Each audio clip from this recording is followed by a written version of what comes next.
Hello everyone, hello my dear students.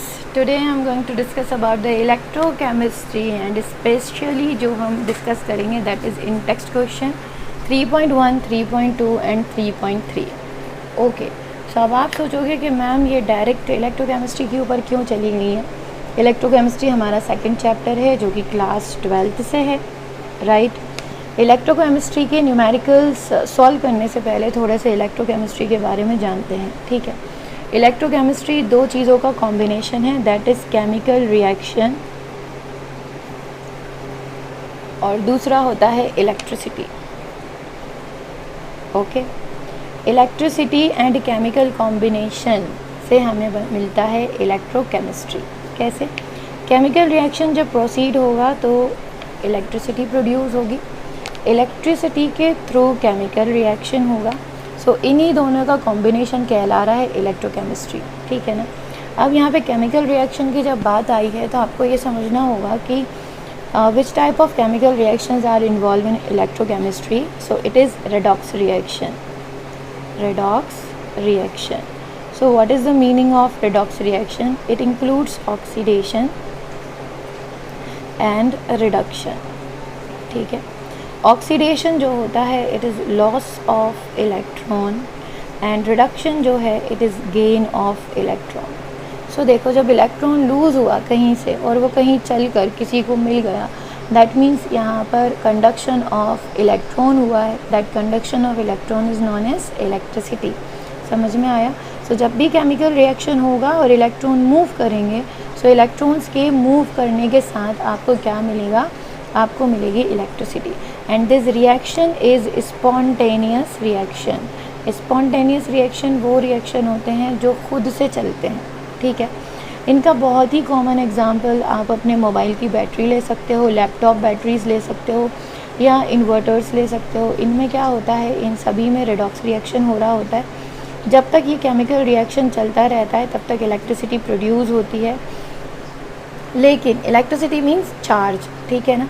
अब जैसे ही यहाँ पर आपका ये रिएक्शन जब ख़त्म हो जाता है तो इलेक्ट्रिसिटी के थ्रू आपको क्या करना है, इसको चार्ज करना है। बैटरी को रिचार्ज करोगे, आप रिचार्ज करोगे तो क्या होगा, यही रिएक्शन रिवर्स हो जाएगा और इससे केमिकल रिएक्शन प्रोसीड होने लगेगा। मतलब जो अभी रिडक्शन पर गेन ऑफ इलेक्ट्रॉन हो रहा था वहाँ से इलेक्ट्रॉन लूज़ होकर जो ऑक्सीडेशन साइड था उसकी तरफ मूव करने लगेंगे और ये दोनों प्रोसेस बिल्कुल रिवर्स हो जाएंगे, ठीक है। तो यहाँ पर जैसे कि मेटल था, मेटल ने इलेक्ट्रॉन लूज़ करके M पॉजिटिव बनाया और एक इलेक्ट्रॉन लूज़ किया। दूसरी जगह ऑलरेडी M पॉजिटिव है, उसने इलेक्ट्रॉन गेन करके वापस से ये कन्वर्ट हो गया M में, ठीक है। तो मेटल अपने इलेक्ट्रॉन को गेन करके M में कन्वर्ट हो गया। अब यहाँ पर क्या हुआ है, यहाँ लॉस हुआ है और यहाँ गेन। अब वापस से जब गेन होगा, उल्टा होगा, तो यही रिएक्शन रिवर्स चलने लगेगा, ठीक है ना। सो ऐसे रिएक्शन जहाँ इलेक्ट्रिसिटी आपको देनी पड़ी रिएक्शन को उल्टा करवाने के लिए, ठीक है, such reaction are non spontaneous reaction, ठीक है। सो ये रिएक्शन खुद से नहीं होगा, यहाँ इलेक्ट्रिसिटी देना पड़ेगी और उसके बाद केमिकल रिएक्शन प्रोसीड होगा, ठीक है। अब देखो, इलेक्ट्रोकेमिस्ट्री में सबसे पहले हम डिस्कस क्या करेंगे, एक छोटा से सेल के बारे में बात करते हैं जो कि डैनियल सेल होता है। गैल्वेनिक सेल का एग्जाम्पल है ये। इसके लिए आपको दो कंटेनर रिएक्शन टैंक हम इनको बोल सकते हैं वो बनाने पड़ेंगे, ठीक है। इनमें आपको इलेक्ट्रोड रखना पड़ेगा। इलेक्ट्रोड मतलब ये इलेक्ट्रोड मेटल्स के बने होंगे ऑफ कोर्स, और इनमें कितना करंट फ्लो हो रहा है उसके लिए वोल्टमीटर यहाँ पर हमने एडजस्ट किया है और वायर के थ्रू इन दोनों इलेक्ट्रोड्स को हमने कनेक्ट कर दिया, ठीक है। तो ये क्या हो गए, दीज आर इलेक्ट्रोड्स, ठीक है। अब ये कौन से इलेक्ट्रोड्स हो सकते हैं? अगर मैं इस टैंक को बोल रही हूँ कि यहाँ पर ऑक्सीडेशन हो रहा है, सो यहाँ ऐसा इलेक्ट्रोड होगा जो कि इलेक्ट्रॉन लूज़ कर सकता है, ऐसा मेटल जो कि इलेक्ट्रॉन लूज़ कर सकता है। तो वो एग्जांपल हम ले लेते हैं जिंक। सो ये इलेक्ट्रोड किसका बन गया, जिंक का, ठीक है। इसके साथ इसमें इलेक्ट्रोलाइट फिल होनी चाहिए। इलेक्ट्रोलाइट वो सोल्यूशन होता है जो कि इसी मेटल का बना हुआ हो। तो यहाँ हमने ले लिया जिंक सल्फेट, ठीक है। तो zinc is converting into Zn2 positive by the loss of 2 electron, and on another side we have reduction reaction. So reduction reaction के लिए आपको ऐसा मेटल चाहिए जो कि इलेक्ट्रॉन को एक्सेप्ट करता है.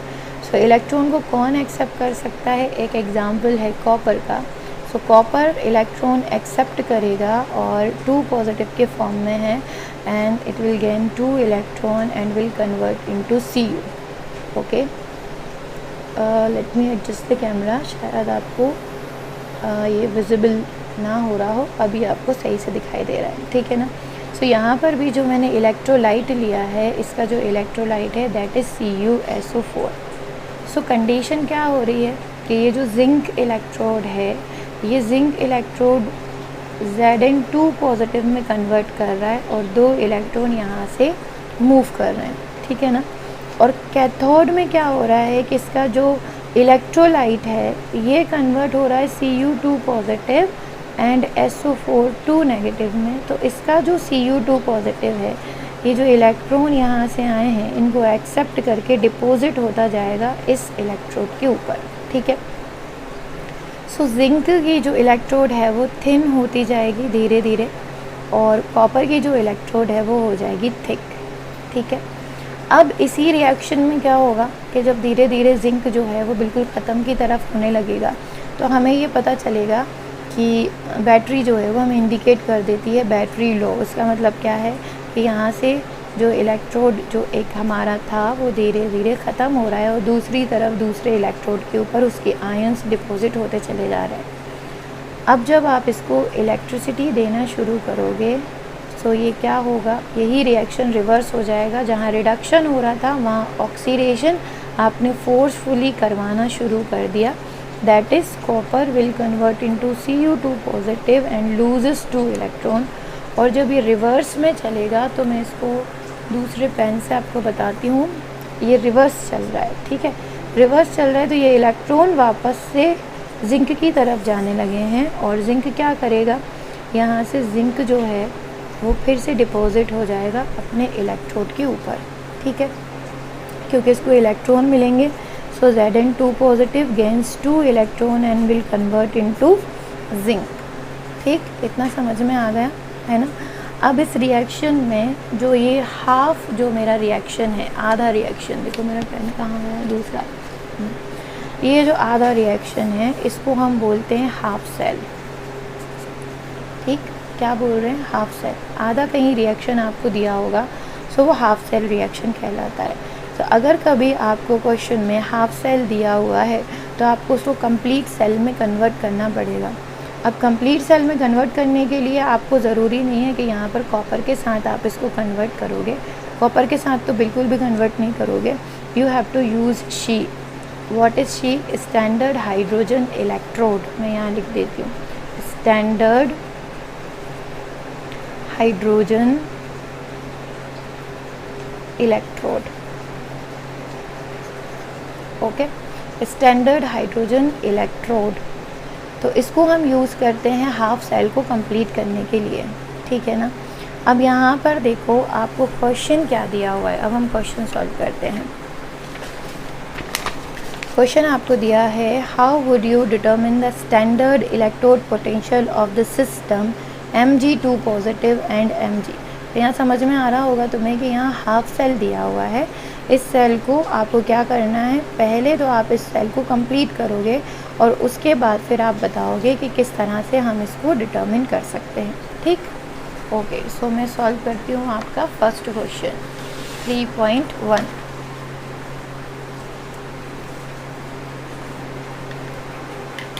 सो कंडीशन हमको क्या दी हुई है, कंडीशन हमें दी है Mg2 पॉजिटिव एंड Mg.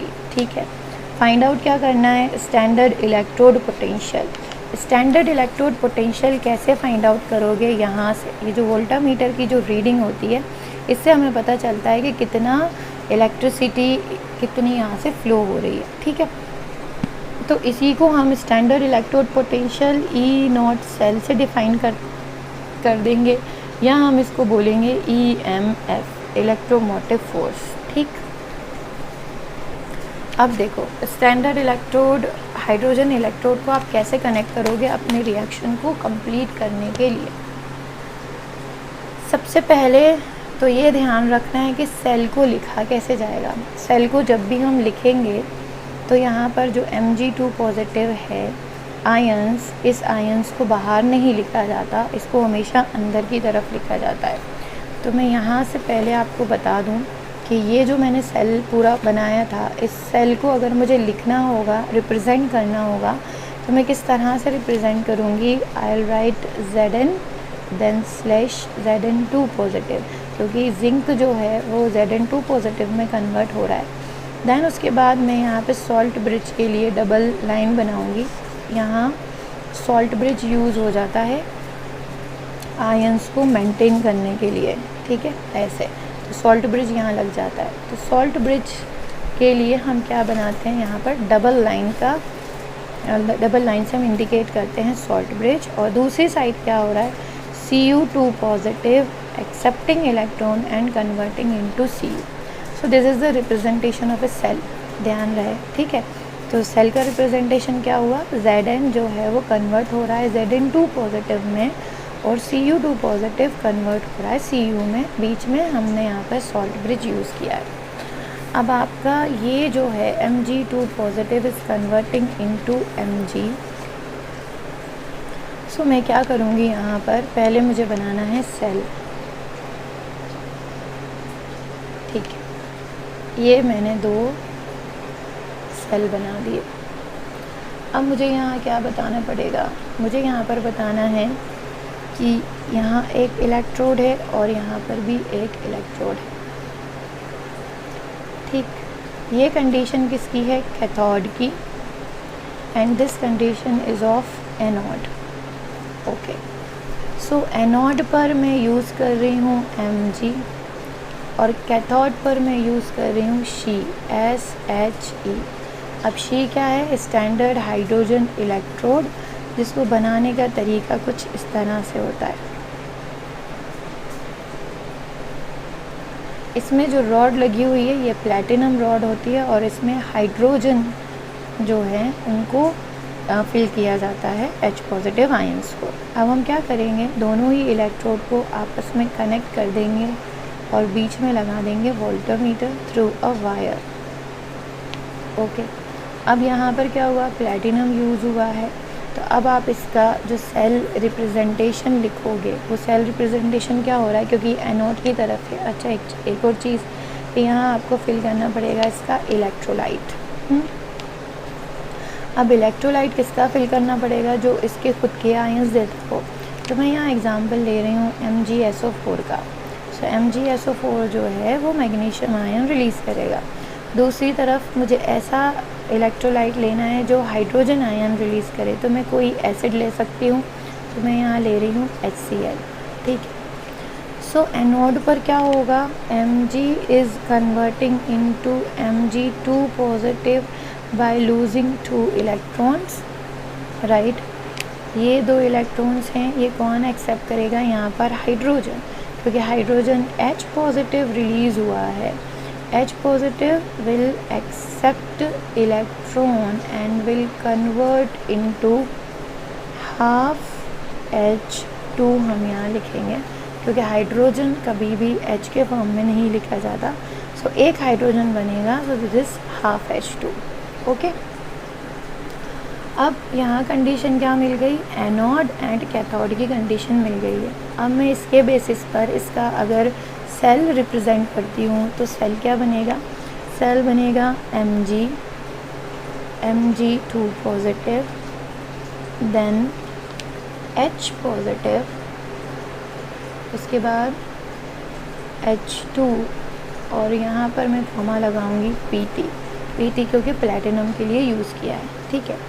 एक चीज़ और कि यहाँ जो आप इलेक्ट्रोलाइट यूज़ करोगे उसकी जो मोलारिटी है वो दोनों में बराबर रखना है। तो मैंने 1 मोलर इनकी मोलारिटी रख दी है दोनों की। तो आप चाहो तो यहाँ कॉन्सेंट्रेशन शो कर सकते हो 1 मोलर, ठीक है।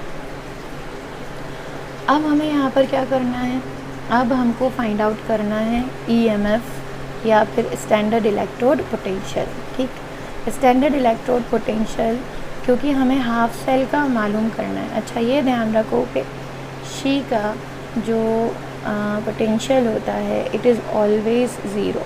अगर मैं यहाँ बोलूँ कि ई नॉट कैथोड मतलब हाफ सेल का आपको पोटेंशियल निकालना है, जहाँ पर आपने शी यूज़ किया है दैट इज़ ऑलवेज ज़ीरो। ठीक है, अब मुझे क्या करना है, ई नॉट एनोड निकालना है। सो ई नॉट एनोड, क्योंकि मुझे हाफ सेल का क्या निकालना है, स्टैंडर्ड इलेक्ट्रोड पोटेंशियल। तो स्टैंडर्ड इलेक्ट्रोड पोटेंशियल को हम रिप्रेजेंट करते हैं ई नोट से। ठीक है, तो standard electrode potential anode side का निकालना है और कैथोड साइड का मुझे क्या मालूम है, क्योंकि स्टैंडर्ड हाइड्रोजन इलेक्ट्रोड है तो इट विल रिमेन ज़ीरो। इसके लिए हम फार्मूला यूज़ करते हैं, E naught cell is equal to E naught cathode minus E naught anode. ठीक है, क्या यूज़ किया आपने, E naught cathode minus E naught anode. अब मुझे मालूम है कि ई नॉट कैथोड के ऊपर मैंने क्या यूज़ किया है, हाइड्रोजन। ठीक है, तो इसको मैं रिप्रेजेंट कर सकती हूँ E naught H positive then half H2। ठीक है, जिसकी वैल्यू मुझे क्या मालूम है, it will be zero. Okay,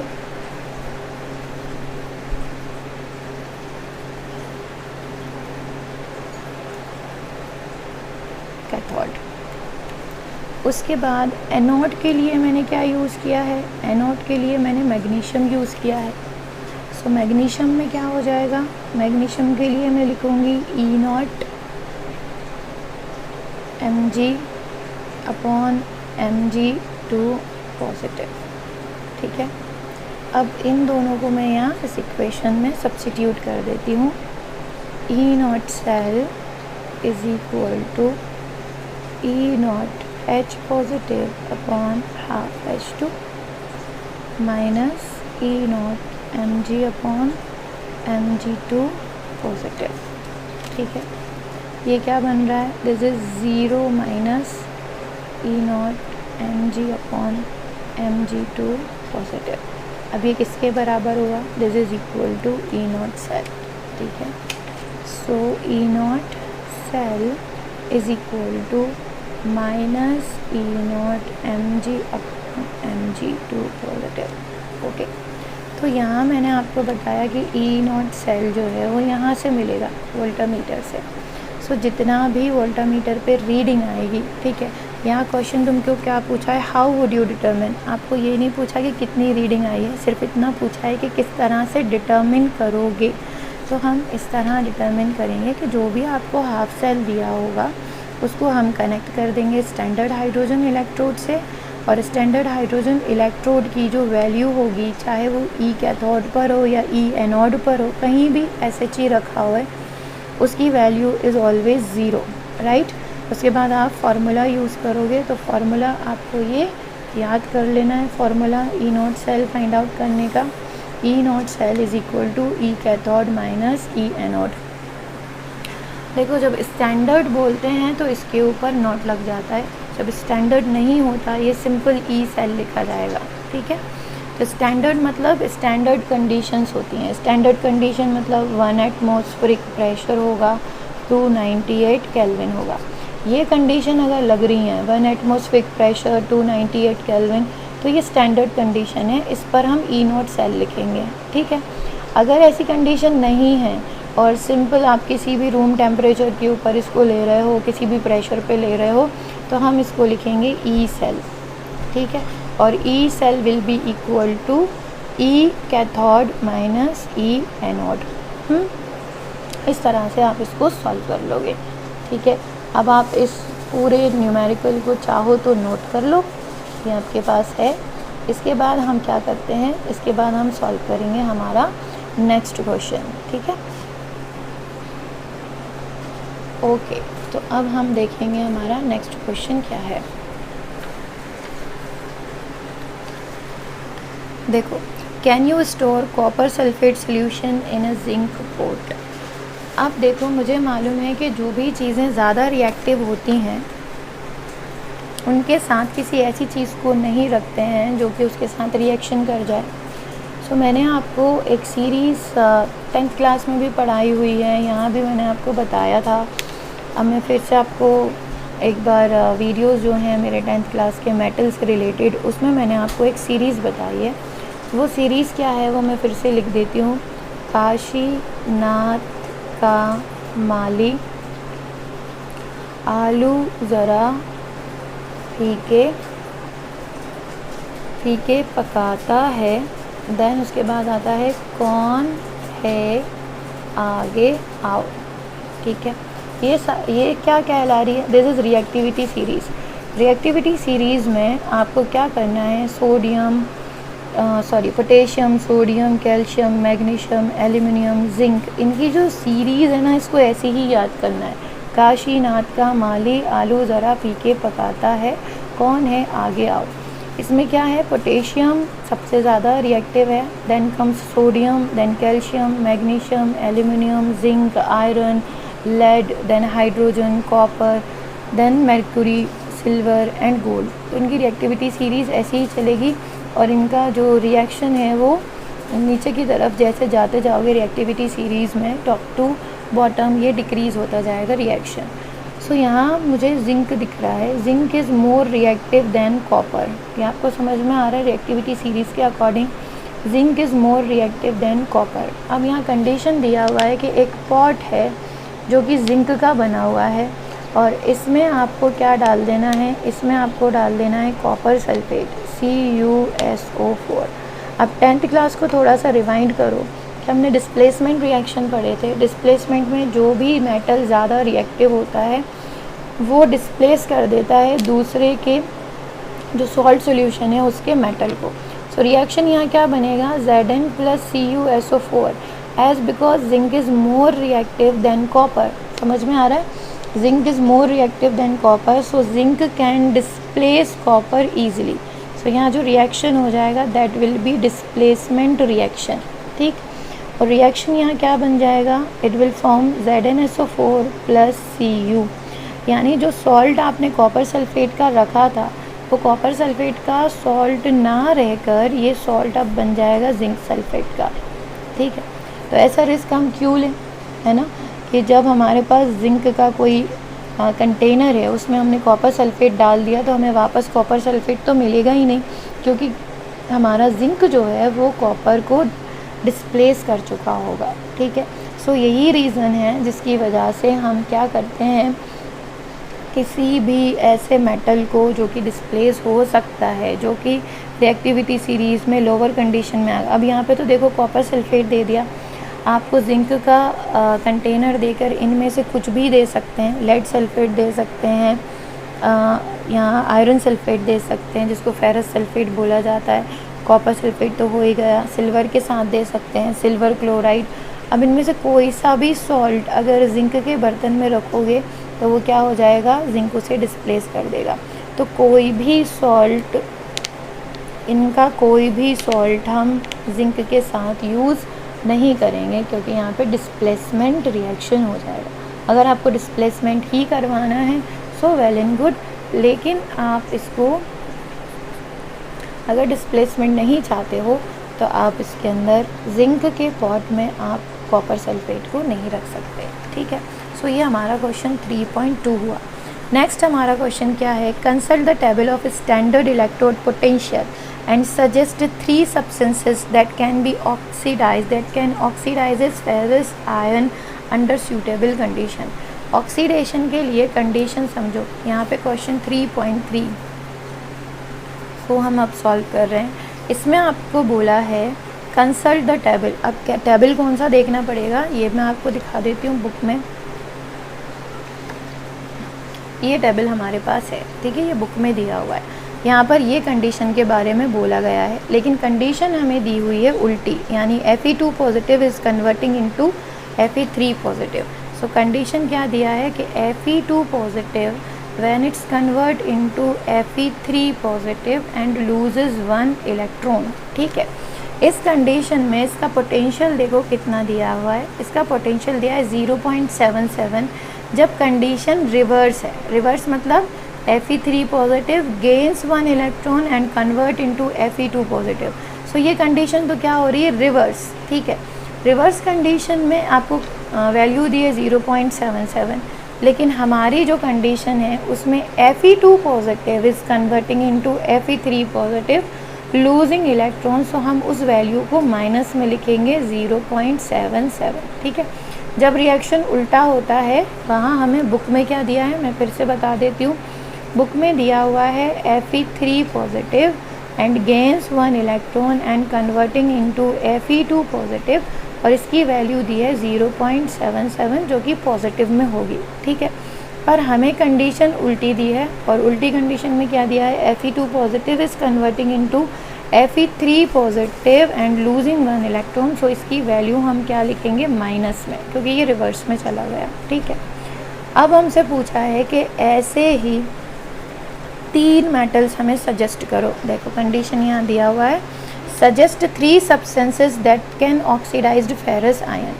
सो जिनकी वैल्यू 0.77 से ज़्यादा होगी वही इसको ऑक्सीडाइज़ कर सकते हैं, अदरवाइज़ ये इसको ऑक्सीडाइज़ नहीं कर पाएंगे। तो ऐसे कौन से हैं जिनकी वैल्यू ज़्यादा है, तो वो हम टेबल में देख लेंगे। देखो 0.77 तो यहाँ पर लिखा है, इसके ऊपर और कौन है, 0.88 सिल्वर है, देन यहाँ पर आपके पास ये हाइड्रोजन है, ठीक है, नाइट्रेट है, ब्रोमीन है, MnO2, oxygen, Cr2O7, chlorine, gold, MnO4, H2O2, CO3 positive and F2।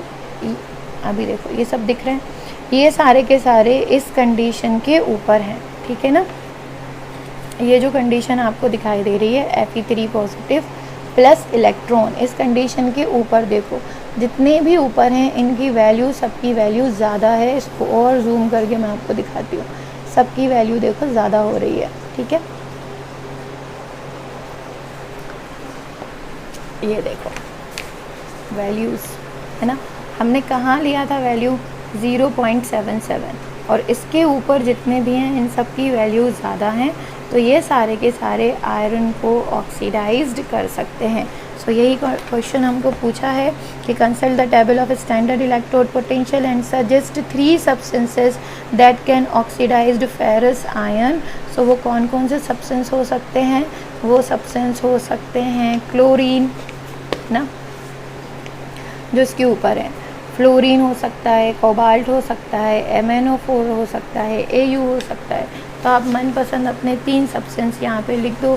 सो मैं यहाँ लिखने वाली हूँ क्लोरीन, इसको डिस्प्लेस कर सकता है, F2 कर सकता है, सॉरी F2 कर सकता है, ये गैशियस फॉर्म में है सारे, ठीक है। और इसके बाद ब्रोमीन, तो आपको क्या किया, आपने एक टेबल, पीरियोडिक टेबल का जो 17th ग्रुप है वो याद कर लो, फ्लोरीन, क्लोरीन, ब्रोमीन, ये सारे के सारे आयरन को ऑक्सीडाइज कर सकते हैं। वैसे भी इलेक्ट्रोनेगेटिव है तो वही ऑक्सीडाइज करेगा ना जो इलेक्ट्रॉन गेन कर सकता है। तो ये सारे के सारे क्या हैं, इलेक्ट्रोनेगेटिव हैं and they can gain electron. जब आयरन लूज़ करेगा इलेक्ट्रॉन, सो ये इलेक्ट्रॉन गेन कर लेंगे आसानी से। तो हम यहाँ पे 3 सब्सटेंस का जो नाम लिख सकते हैं वो ये हो सकते हैं। इनके अलावा आपको इनमें से जो भी अच्छा लगता है आप वो यूज़ कर सकते हो जो Fe3 पॉजिटिव के ऊपर है, ठीक है। आई होप आपको आज का वीडियो अच्छा लगा होगा, और आपको इनसे रिलेटेड कोई भी क्वेरीज़ करनी है तो आप मुझे मैसेज कर सकते हो, आप इसके बारे में पूछ सकते हो। मैं आपको फिर से फटाफट एक बार बता देती हूँ कि मैंने शुरुआत कहाँ से की थी। शुरुआत में मैंने आपको बताया था कि ये जो इलेक्ट्रोकेमिस्ट्री है it is related with chemical reaction and electricity. Chemical reaction से इलेक्ट्रिसिटी का बनना स्पॉन्टेनियस रिएक्शन है, और इलेक्ट्रिसिटी से केमिकल रिएक्शन दोबारा करवाना ये नॉन स्पॉन्टेनियस रिएक्शन है। यहाँ पे रिडॉक्स रिएक्शन का यूज़ होगा, जहाँ ऑक्सीडेशन रिडक्शन होगा, यहाँ पे गैल्वेनिक सेल का इस्तेमाल होगा, जहाँ से आप E0 सेल या EMF किसी का निकाल सकते हो, स्टैंडर्ड इलेक्ट्रोड पोटेंशियल। और यहाँ पर आपको अगर कोई हाफ सेल दिया हुआ है, सो हाफ सेल को निकालने के लिए आप क्या करते हो, वैल्यू फाइंड आउट करने के लिए, तो जो वोल्टमीटर में जो वैल्यू होगी वो हाफ सेल की वैल्यू होगी। और साइड में आपको किसको कनेक्ट कर देना है, साइड में आपको कनेक्ट करना है हाइड्रोजन इलेक्ट्रोड को, जिसको हम बोलते हैं स्टैंडर्ड हाइड्रोजन इलेक्ट्रोड, ठीक है। इसकी वैल्यू ई कैथोड में भी ज़ीरो होती है और ई एनोड लोगे तब भी इसकी वैल्यू ज़ीरो होगी, दोनों को प्लस करोगे तो भी ज़ीरो ही रहेगा। इस तरह से आप अपना न्यूमेरिकल इसको सॉल्व कर सकते हो, ठीक है ना। Thank you so much. Next class में हम इसके आगे के जो इन टेक्स्ट क्वेश्चन हैं उनको सॉल्व करेंगे। Thank you.